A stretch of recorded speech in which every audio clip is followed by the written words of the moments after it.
From Washington, D.C., I'm John Donvan, your host and moderator, and welcome to That's Debatable, an interactive series on today's most pressing issues. The resolution: it's time to redistribute the wealth. 44% of the world's wealth is owned by the richest 1% alone. Is that a trend that merits disruption? We presented that question to our two teams of two. Against the motion, Larry Summers, former U.S. Treasury Secretary, and Allison Schrager, senior fellow at the Manhattan Institute.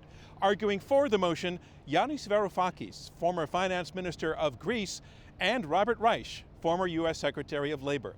Let's go to their opening statements.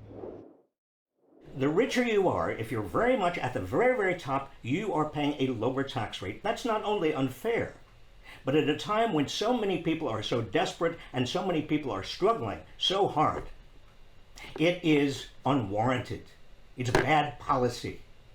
Now, let me just add one other very important fact here, and just quote Justice Brandeis to say, we have a choice in this country, and that choice is either great wealth in the hands of a few or a democracy. We can't have both, because money at the top turns into political power. Even if you think we should need to tax rich people more, or even if you don't, and you just think we need more revenue to pay for all of the services we want, or just pay off our debts, and you think it's better to tax rich people than lower income people, redistributing wealth or a wealth tax is a terrible way to do it. We face a stark option.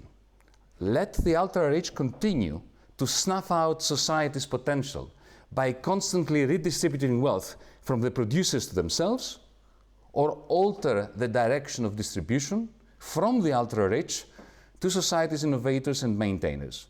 The added bonus being a chance for democracy to breathe again.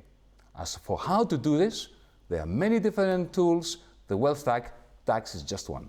So the most important thing that I've learned is that it's not enough to care.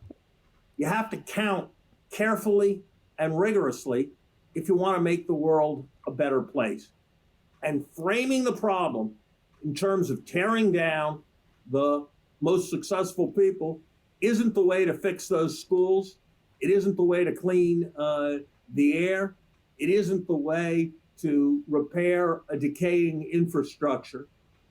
Building from the middle class without a politics of envy is the way.